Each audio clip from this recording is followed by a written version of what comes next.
guys. We're supposed to catch the sunset, but I think we're late already. Yeah, we will do it tomorrow. We can do it tomorrow. So we're in Boracay right now. We will go near the seaside. We are walking.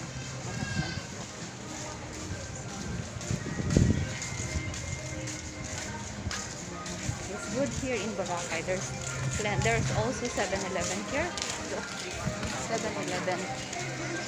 Where's the 7-Eleven? I can catch it. Yeah. Plenty of business establishment here, guys. As you can see, look. Here on the right, there's a grocery here. Look. And the seaside is there. You can see seaside, but it's dim now.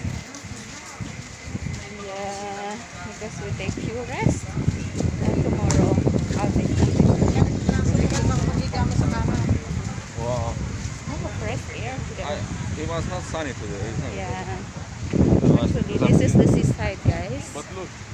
Look. Ma'am, sir, Yeah. seafood paluto po tayo, ma'am. Oh, nakabook na kami.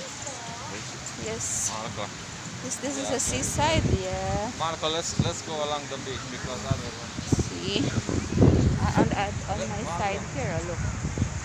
This is seaside, but you can eat in some restaurant over here. Yeah, we will go here on the seaside, guys. Yeah. Walk. Yeah. We will walk at the seaside. Look. It's nice to be here. Seaside, yeah. See? Going towards station 1, yeah? You're going towards station 1. That one. That place is station 1. Take a picture, baby. Take a picture with me and send it. Oh, okay. I'll stop the camera first. He wants to take a picture.